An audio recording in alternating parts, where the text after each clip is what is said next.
ya kamu juga tetap bisa menerima dengan nggak canggung gitu loh. Oke. Jadi sama-sama enak Iya, gitu iya, kan. iya. Berarti kenapa 10 orang? Karena memang sementara emang Mejanya punyanya mejanya segitu. segitu. Tapi nanti next bakalan kalau ada lebih lagi bakal nambah nggak, Mas? Kita yakini, kita lakukan terus menerus gitu, pasti nanti akan ada orang yang ini orang ini berarti rajin, orang ini akan kayak ini konsisten, intinya akan dilirik tetap itu.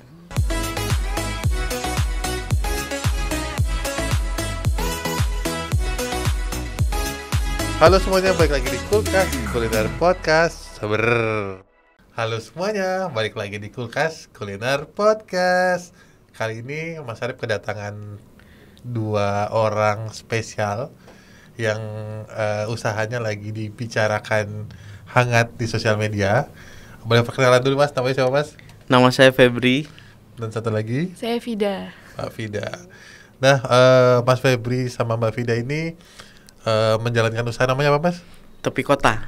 Tepi Kota. Nah, uniknya seperti biasa Tepi Kota ini nanti kita akan mengulik awalnya tuh gimana sih bisa muncul Tepi Kota. Terus kenapa mungkin teman-teman juga udah tahu di sosial medianya itu dibatasin sehari 10 orang ya Mas ya. Iya, sehari 10 orang. Nanti kita ngulik karena di Kulkas Kuliner Podcast ini berisikan tentang pengusaha-pengusaha kuliner nih Mas. Wah, yang nanti mantap. harapannya bisa jadi inspirasi yang nonton. Nah, Mas Febri dan Mbak Vida. Nah, Mas Febri, Mbak Vida, boleh cerita sedikit gak sih kenapa ada Tepi Kota itu, gimana sih ceritanya? Oke, siap. Nanti dimulai dari Rofi dulu. Jadi awalnya itu kami merasa butuh tempat untuk pulang sebenarnya. Oke. Jadi pekerjaan sebelumnya kan menuntut kami buat pindah-pindah tempat gitu. Ya, pekerjaan sebelumnya adalah kami riset tentang pangan, pendokumentasian tentang pangan gitu. Oke. Oh, berarti itu hampir sama kayak food blogger lah Mbak ya. Nah, ya kurang lebih seperti itu. Iya. Cuman ya ada kantornya waktu itu kan. Iya. Terus akhirnya ya udah pulang ke rumah Eyang. Jadi itu sebenarnya rumah Eyang yang kemudian kami renovasi. Oke. Nah, terus tujuannya ya tentu saja sebagai tempat tinggal ya. Awalnya. Okay. Nah, terus ada teman yang datang gitu kan. Terus di situ kebetulan dia sedang kayak merasa aku nggak cocok dengan makanan di Jogja yang mungkin di lidah dia yang Jawa Timur tuh kayak ini manis semua gitu loh. Oke, berarti Mas Febri orang Jawa Timur. Ya, Jawa Timur. Dian? Mbak Vida. Mbak Vida? Di Jogja, Orang Sleman. Jogja. Jogja. Terus Mbak. Terus ya udah dia suka masak-masak. Terus disuguhin lah ke teman-teman gitu kan. Terus ya disitulah story dimulai gitu kan. Jadi kayak teman upload ke story, temennya pengen datang. Cuman di situ kan kita juga bingung ya kayak kita harus ngapain dengan orang yang kita nggak kenal tapi dia pengen datang gitu kan.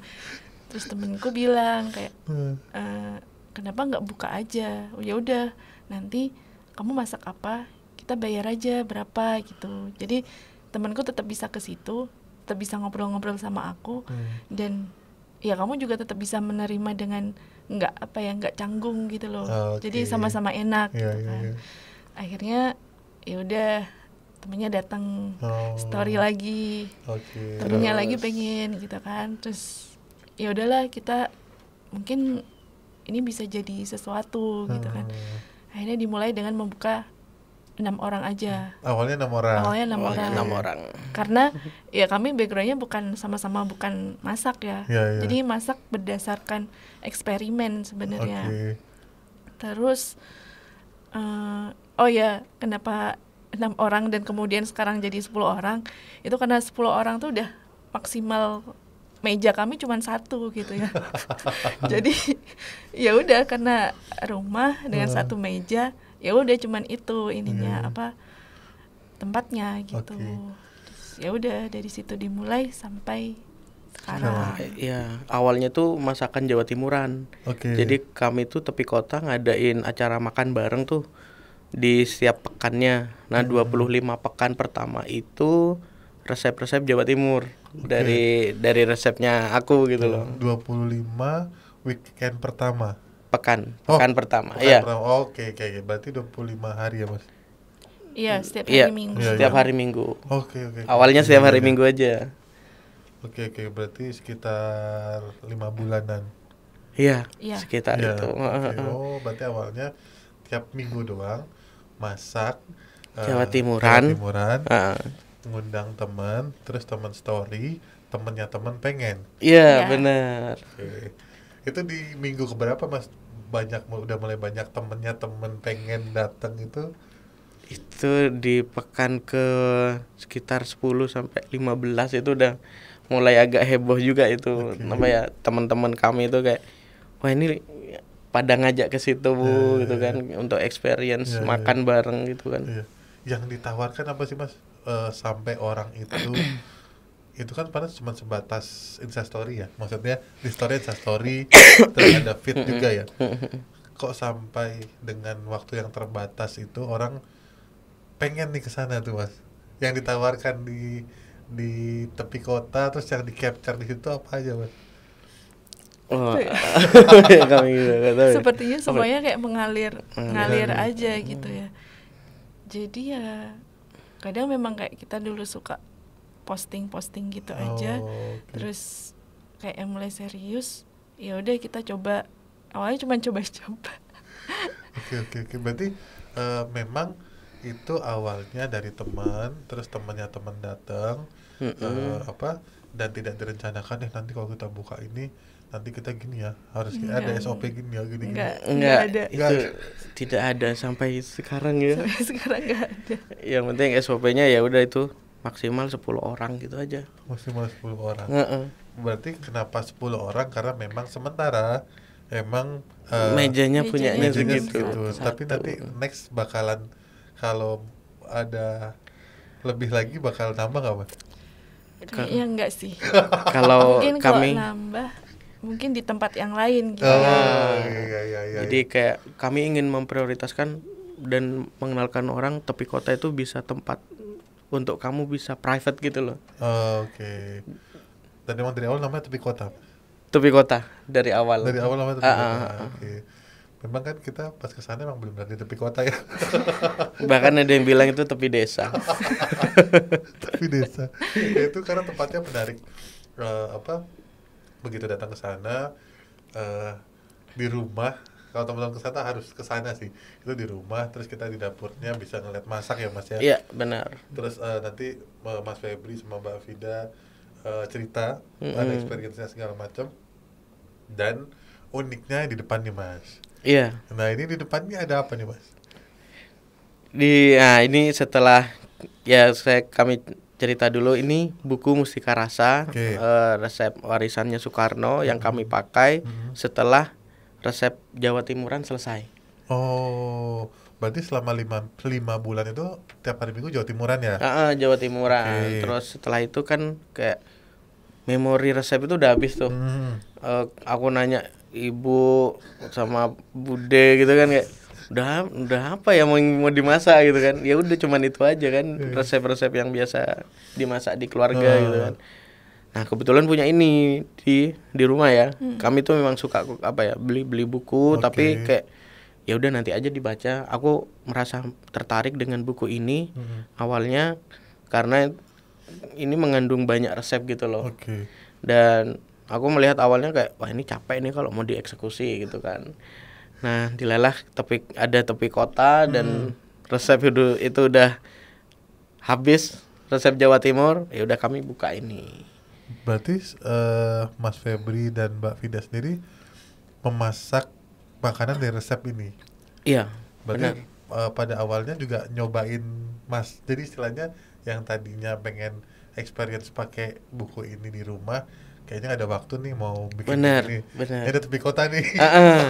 Jadi kayak semacam yuk kita nikmatin bareng gitu loh. Kalau misalkan cuman ya masak ini sendiri, nikmatin sendiri itu kan kayak ini salahnya di mana kan cuman diomongin sendiri ya. Kalau misalkan di publik dengan adanya tepi kota, kami bisa ngundang teman-teman gitu kan makan bareng. ya kita bisa berdiskusi dengan dari buku resep ini. Jadi kayak ada teman-teman yang dari daerah asalnya, misalkan dia lebih influence menjelaskan salah satu resep masakan di buku Mustika Rasa, ya udah kami kasih kayak, ya udah mereka yang menjelaskan, tamu yang menjelaskan gitu loh. Jadi Tepi Kota itu tidak selalu menjadi center informasi sebuah makanan yang kami masak. Jadi bisa jadi ada teman yang lebih expert datang ke Tepi Kota, itu yang akan menjelaskan. Udah. Berarti sebenarnya Mas Febri dan Mbak Vida sendiri pun untuk rasanya yang di sini tuh sebenarnya ada yang belum tahu juga kan, Mas? Belum tahu. Kami tuh ini kan dari berbagai macam daerah ya. Dan apa ya? Kami hanya tahu beberapa, namun yang kami masak itu yang nggak kami tahu. Iya kan? Jadi kayak ini resepnya ini. Ya udah kami kayak berimajinasi aja. Oh, mungkin di daerah tersebut banyaknya bahan ini. Rasanya mungkin kalau ada banyak di taburan kelapa, oke, berarti tanaman yang paling banyak di daerah tersebut ya pohon kelapa. Jadi kayak berimajinasi aja. Ya mungkin rasanya beginilah, gurih gitu kan.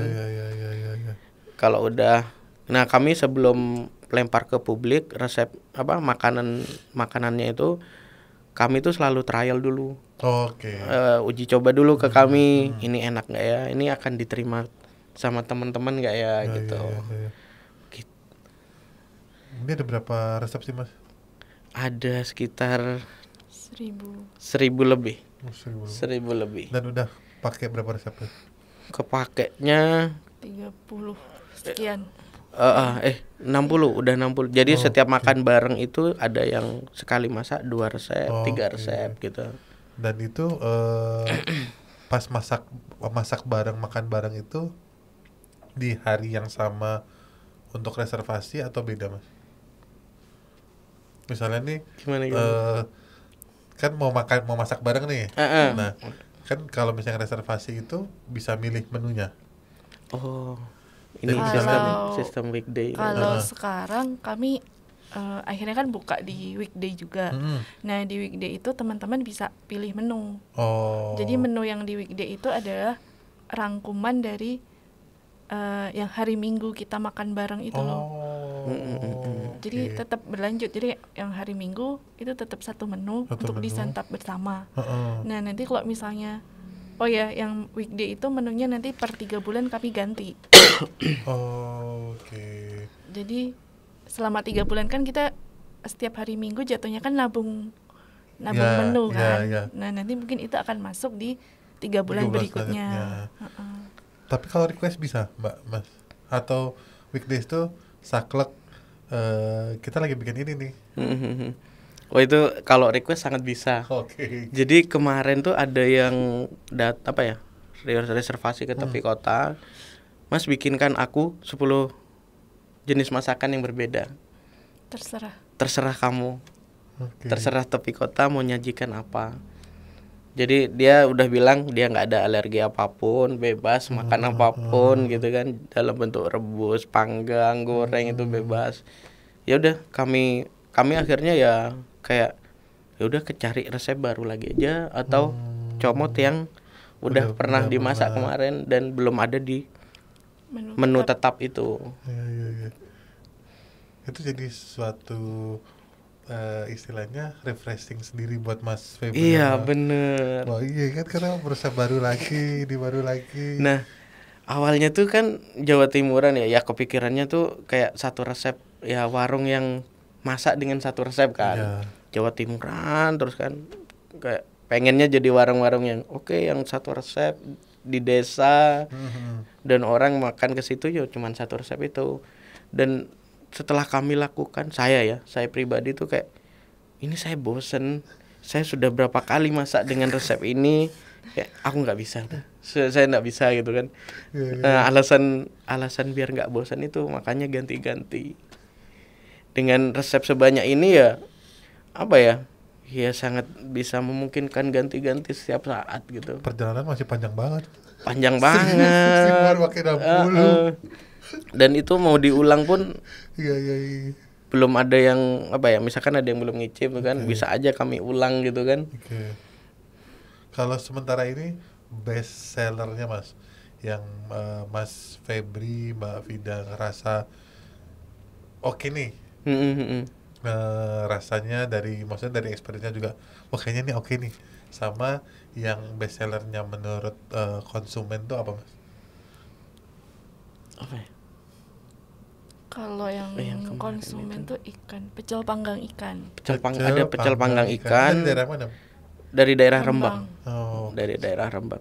Pecel itu dalam artian bukan bumbu pecel kacang ya. Oke. Nggak tahu istilahnya kenapa dia pecel, kami belum tahu, dan teman-teman yang datang saat itu juga belum ada yang mengerti gitu kan. Jadinya itu cuman kayak mangut gitu loh, ikan laut panggang. Terus nanti disiram bumbu merah gitu. Bersantan. Oh. Nah, seperti itu. Jadi kayak bumbu, nggak tahu kenapa di dalam buku ini dinamakan bumbu pecel panggang ikan gitu kan. Mungkin buat yang nonton orang-orang Rembang bisa komen ya Mas. Iya, benar. Kami butuh pencerahan. Kenapa pecel panggang ikan itu nggak ada bumbu pecelnya, kayak pecel lele ya Mas? Iya. Pecel lele itu kan nggak ada bumbu pecelnya ya. Sama pelecing ayam. Oke, pelecing ayamnya kampung ayam kota. Ayam kota, oke. Ayam kota ya. Jadi, nah itu lucunya ya. Nah pelecing kangkung itu kan asalnya dari Lombok. Iya. Dari NTB. Nah kebetulan ada teman yang, bukan teman sih ya, tapi kayak kan pengunjung datang gitu kan, Mas ini bumbunya sebenarnya bumbu untuk ayam taliwang gitu loh. Oke. Udah, si taliwang sendiri itu pakai ayam kampung muda. Oke. Dan taliwang itu kami pikir itu awalnya kan nama masakan gitu kan. Nah ternyata taliwang itu nama daerah di Lombok sana. Oh, jadi sementara ini kita pikirkan ayam taliwang itu jenis masakan. Bumbu taliwang. Bener. Ternyata taliwang nama daerah. Nama daerah. Dan kayak apa ya? Nah di sini juga banyak gudeg ya. Gudeg itu juga bukan jenis masakan. Oke. Bukan nama masakan, tapi lebih ke nama, lebih ke cara. Oh. Gudeg ngagudeg. Nah, soalnya banyak yang beredar itu gudeg itu katanya ya Mas ya, itu dari dulu ada pas zaman penjajahan itu minta tolong beliin sesuatu, terus bikinin sesuatu, dibikinin sayur rangka bla bla bla bla, terus sama penjajah bilang gudeg gitu, cuman nggak tahu juga. Ya semua orang bisa. Makanya kalau ini lebih masuk akal sih ya. Lebih ke cara ngagudeg, dan itu pun kami dapat dari pengunjung juga. Oke. Yang mereka lebih kayak ya concern dengan makanan juga. Ngagudeg gitu kan. Jadi resep gudeg tuh gak cuman yang kalau di Jogja kan yang coklat gitu ya. Nangka banyak gula, ada apa gitu. Nah, di sini tuh bisa jadi kayak masakan kayak daun singkong. Iya, daun singkong, masak santan, udah. Itu juga disebut gudeg gitu loh. Kita kan mikirnya gudeg itu adalah cuman ini kan Mas, sayur rangka. Terus ada kreceknya, ada ininya. Nah, dengan buku ini bisa tahu semua tuh. Jadi selain nambah ilmu pengetahuan masak, ilmu pengetahuan asal makanannya pun dapat. Dan benar. Itu saling tukar informasi di tepi kota. Karena tepi kota sendiri bukan center informasinya, tapi jadi ini memvalidasi ini benar nggak sih? Iya, benar-benar. Jadi tepi kota, makanan di tepi kota itu adalah semacam apa ya, jalan pembuka untuk diskusi gitu loh. Oke, ya. Wah. Saya aja udah pernah kesana tuh, pengen lagi Mas kesana. Serius, saya cerita tuh. Terus Mas Arif mau dong diajak kesana. Iya Mbak, ntar. Saya dari waktu kesana. Dan ini kalau ngomongin restoran atau warung dengan reservasi itu biasanya konsumen tuh kan ada yang lucu-lucunya Mas. Oh iya. Nah, lucu-lucu dan unik-unik lah. Sangat. Nah, kalau di tepi kota tuh konsumen yang unik-unik tuh kayak gimana, Mas? Iya. yang anggap kita warung itu. Oh iya. Jadi ya mungkin karena ini ya konsep kami tidak seperti tempat makan pada umumnya gitu. Jadi kayak sebenarnya kami lebih senang tempat kami itu disebut rumah makan, bukan warung. Jadi ya itu tadi satu meja terus bareng-bareng. Kalau ada pengunjung lain ya jangan ini karena rumah karena ini rumah gitu kan. Terus ada yang datang gitu kayak terus loh Mas ini rumah ya gitu kan. Nggak expect kalau itu adalah rumah. Jadi mungkin dipikirnya kayak warung joglo pada umumnya yang kayak joglo banyak kursi kayak gitu kan. Terus ya udah datang terus duduk nungguin makanan, terus ya kita masak di dapur itu kan Mas. Terus kayak makanan datang selesai udah pulang gitu kan. Dan kita kayak oke, ini berarti beda gitu loh. Iya. Kalau harapan kami sih sebenarnya kayak bisa saling ngobrol gitu loh. Jadi kayak kita masak bisa udah kayak sambil ngobrol. Bener. Kalau apa ya? Ya itu tadi ya, kalau yang teman-teman yang reservasi ke tepi kota udah tahu konsepnya itu biasanya ngajak kami ngobrol tuh. Dan kadang kami kalau misalkan udah ngajak ngobrol pengunjung dan masih kayak datar aja responnya itu kayak oh ini warung, berarti dalam perspektifnya dia ini warung. Oke. Benar. Karena rumah makan sendiri itu kan emang makannya bareng di meja bersama-sama. Bener. Jadi kan kalau misalkan warung sekarang kan udah kayak menyediakan kursi dan mejanya masing-masing yang membuat itu kayak menjadi individu sendiri gitu kan. Kalau konsep rumah makan zaman dulu kan kita masuk dalam satu ruangan, ada meja satu panjang di tengah dengan kursi yang panjang. Ya mau nggak mau kita harus berinteraksi bersampingan sama yang pengunjung lain. Nah hal-hal seperti itu yang udah mulai tidak ada sekarang. Dan ya tepi kota banyak mengadopsi konsep-konsep seperti itu sebenarnya. Kangen sama masa lalu. Terus kalau untuk konsumen yang reservasi sendiri Mas, ada nggak sih yang datang ternyata belum reservasi terus datang maksa aku harus makan nih? Awal-awal ya? Awal-awal dulu seperti itu. Terus akhirnya disuruh makan juga apa gimana Mas? Ya apa adanya. Maksudnya kayak misalnya kami lagi kita masak punya apa atau kami punya telur, kamu mau nggak tak gorengin telur kayak gitu. Ya udah mau. Yang penting dia kayak pengen, ya udah aku pengen makan di sini aja gitu. Kebetulan kita lagi masak air mau mandi. Iya, dimandiin dong. Berarti itu benar-benar satu hari 10 orang Mas? Atau ada shift-shiftannya 10 orang? Enggak, 1 hari 10 orang udah. Misalkan untuk siang misalkan 3 orang, terus sore 4 orang gitu kan, malam berapa orang, pokoknya 10. Kadang kalau misalkan mereka mau, kami kadang satukan mereka dimakan siang gitu loh. Jadi biar kayak sekali ini ngobrol rame selesai gitu loh. Oke. Berarti ya experience-nya itu di sana di tepi kota adalah pengen mengangkat lagi sensasi makan di rumah. Rame-rame berinteraksi. Benar. Bukan yang sendiri-sendiri duduk itu. Bukan yang kamu datang karena lapar, kenyang, bayar, pulang gitu enggak. Jadi ya minimal ada tukar informasi gitu. Berarti untuk jam operasionalnya juga nggak tentu Mas? Untuk jamnya itu kami biasanya buka open reservasi dari jam 10 sampai jam 10 malam. Silakan pilih jamnya.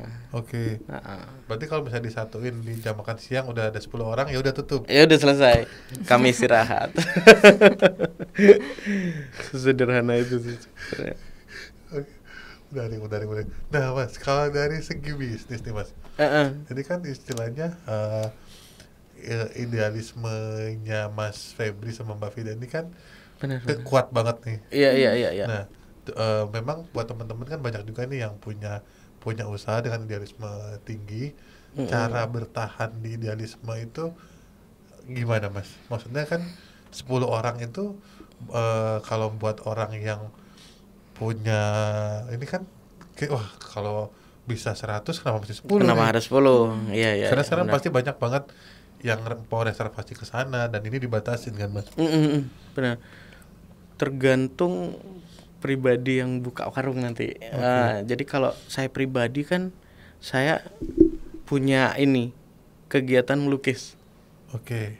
Saya sebagai ilustrator, saya kolaborasi, kadang ikut proyekan. Okay. Jadi tetap ada pekerjaan yang lainnya gitu loh. Oke. Jadi ada pekerjaan yang mendukung ininya gitu loh. Pekerjaan tetap sih harus apapun tuh harus seimbang. Oke. Kayak kadang proyek ini nggak jalan, malah tepi kota yang rame. Alhamdulillah. Jadi kayak tetap harus ada dua kaki berjalan. Oke. Dan alhamdulillah menariknya jalan terus yang sana puas semua Mas ya. Alhamdulillah puas semua. Saya terakhir ke sana waduh. Tidak tersisa. Tidak tersisa. Berarti untuk harga makannya itu beda-beda ya Mas ya? Beda-beda. Tergantung tergantung bahannya ya. Tergantung bahannya. Oke. Berarti start from berapa Mas? Sama paling mahal tuh berapa? Sayur tuh 15, ada menu kayak sayur gitu ya, pendamping itu 15. Terus rata-rata tuh 45. Terus paling mahal itu ayam plecing, dia ayam utuh itu 180. Tapi bisa kayak buat 4 orang gitu. 4 sampai 5 orang. Aku langsung bayangin sambal yang matanya kemarin. Iya yang kemarin tuh. Itu kacau banget sih. Waduh. Gak tahu tuh kemarin siapa yang sampai ini ngejilat itu bersih banget itu. Itu gila sih. Terus minumnya ada es jeruk sereh ya, jahe sereh. Jahe sereh nipis. Jahe sereh nipis. Itu kayak semacam karena masakan yang kami masak itu kan rata-rata berminyak, santan, jarang yang bumbu ringan gitu loh. Jadi kami memilih menyajikan jahe sereh nipis itu untuk netralisir mulut itu. Oke. Untuk menetralisir rasanya itu. Berarti ini bisa dibilang kan si Mustika Rasa ini akan jadi pedoman di tepi kota. Iya. Bahkan ini belum selesai ya, tapi teman-teman tuh udah kayak nyaranin banyak buku yang sejenis juga tentang resep dan dan literasinya gitu kan. Jadi kemarin tuh ada teman nyaranin tentang kuliner Semarang. Oke. Dari punya siapa? Ibu Murjiati ya?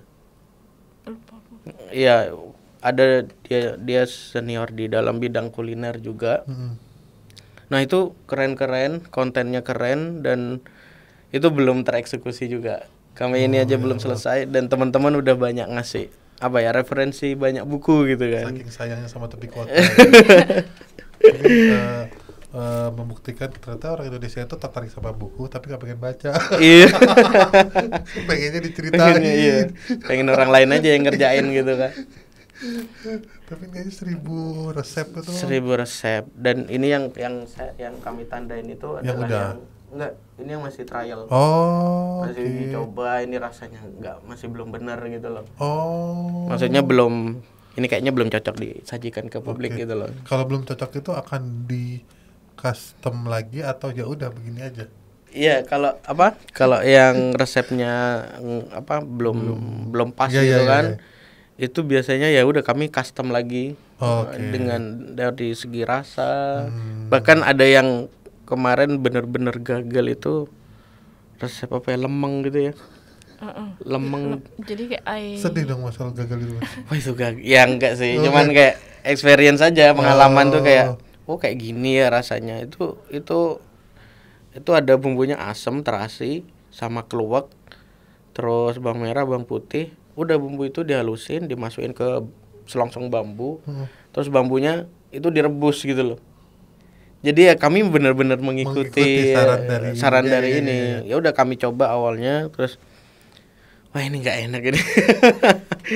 Wah ini kayak ini mau diarahin mungkin kemana ada bumbu gitu yang belum masuk Belum gitu. masuk. Oh. Ya di buku itu tuh kayak ada kayak misalnya di bahan-bahannya itu ada bahan A gitu ya, tapi di tata caranya itu bahan itu nggak muncul lagi. Nah, itu Kadang tantangan ada tuh. yang kayak gitu, atau Nah. ada yang sebaliknya, kayak di awal di Nggak list ada. bahan itu nggak ada, di Tiba-tiba tata ada. caranya muncul. Terus kalau kayak gitu gimana, Mbak? Ya, kita mikir sih, berimajinasi Ya udah lagi. dicoba aja dulu. Kalau misalkan kita munculin seperti apa, kalau kita hilangin Oke. ini akan seperti apa gitu loh. Oh. Dan resep di sini tuh tidak menggunakan format gramasi seperti resep pada umumnya. Ya. Jadi mereka resep ini sifatnya personal. Jadi kayak kunyit 1 ruas jari, terus garam sejumput, apa lagi ya? Secukupnya. Iya. Terus pakai asam. 2 Asam mata. berapa? 2 mata, 3 mata. Mata tuh gue. Maksudnya 2 biji. 2 biji gitu Oh, gitu. loh. Diukur gitu. Oh, ini 2. Nah, ini menunjukkan resep-resep Nusantara itu sifatnya personal, tergantung masing-masing orang yang masak gitu loh. Oke. Jadi kalau misalkan seruas jari kunyit gitu kan. Kalau seruas jarinya saya sama Mas itu kan beda Mas. Iya.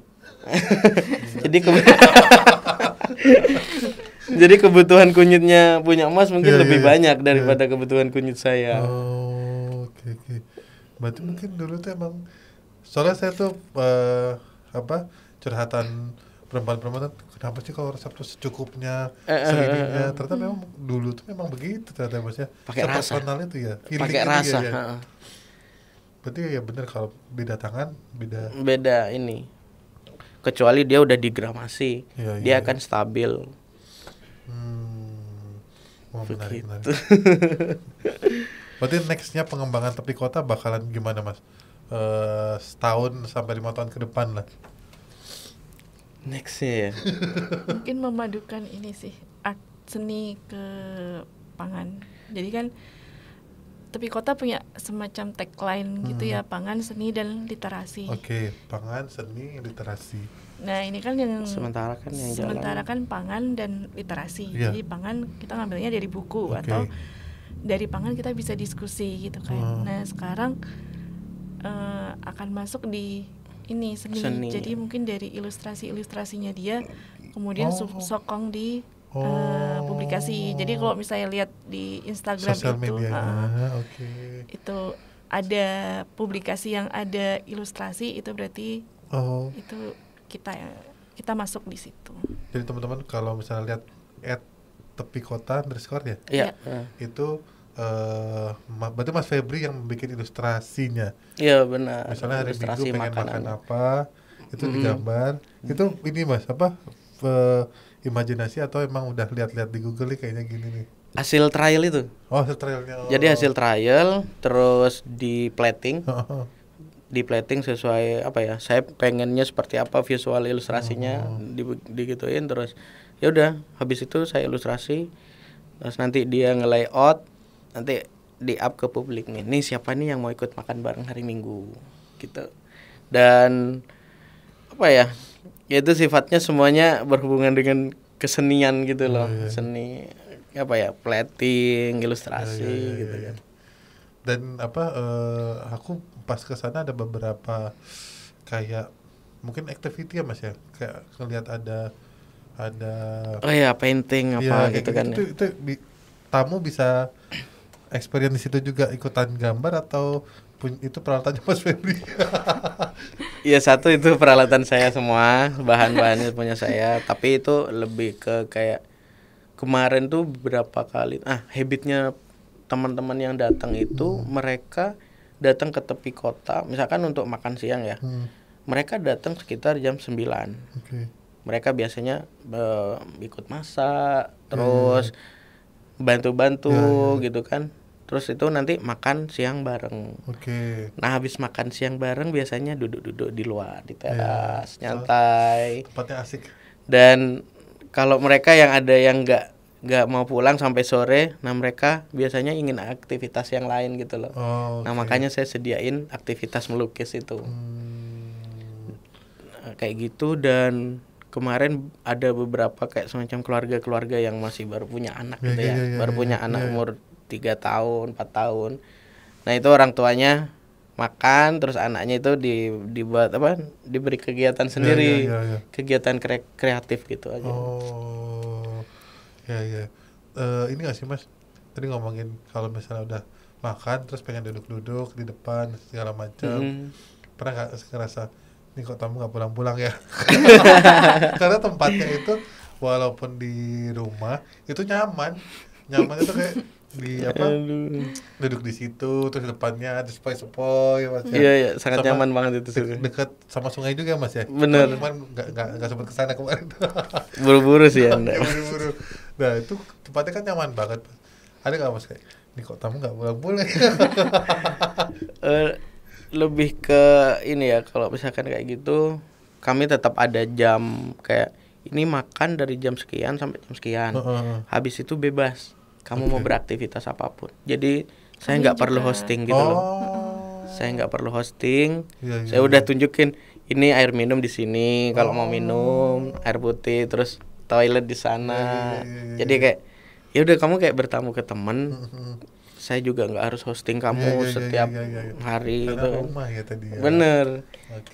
Jadi jatuhnya ketika dia udah jam misalkan jam 2 gitu kan, saya ada kerjaan lain ya. Monggo silahkan dinyamankan aja duduk di sini gitu. Tapi sempat ini nggak sih Mas, istilahnya agak jenuh ketika cerita terus tuh kan ceritanya diulang dengan konsumen yang beda, itu masih nanyanya pasti ada pertanyaan yang sama kan. Itu kerasa kayak jelasin lagi nih. Saya suka ngobrol Mas. Oh alhamdulillah. Ya salah satu alasan tepi kota yang lain juga karena saya harus ketemu orang. Dulu pas pandemi itu kan ada zaman-zaman di mana itu nggak boleh nongkrong di warung-warung itu ya.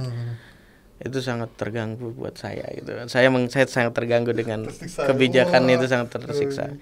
Akhirnya ya itu teman-teman ke rumah gitu kan kayak menyenangkan sekali itu.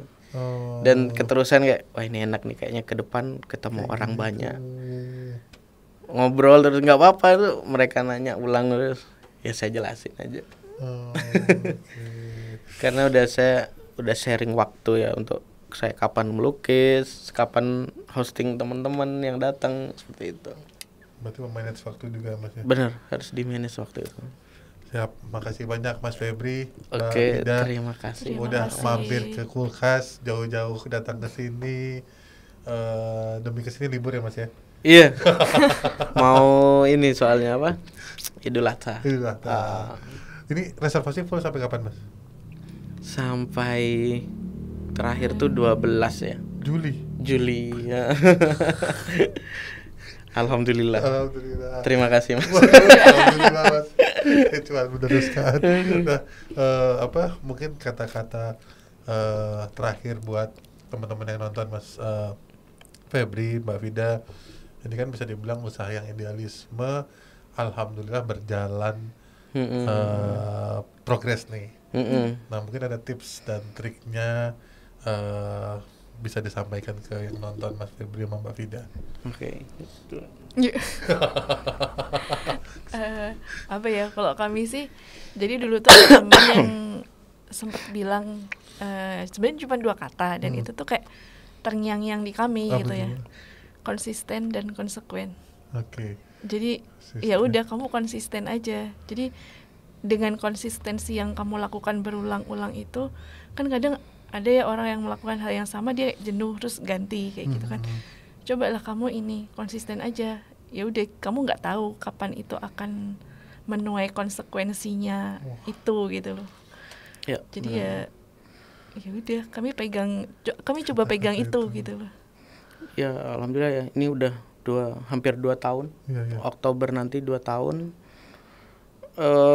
Kami menikmati hasil konsistensi kami selama 2 tahun itu di hampir tahun ketiga ini.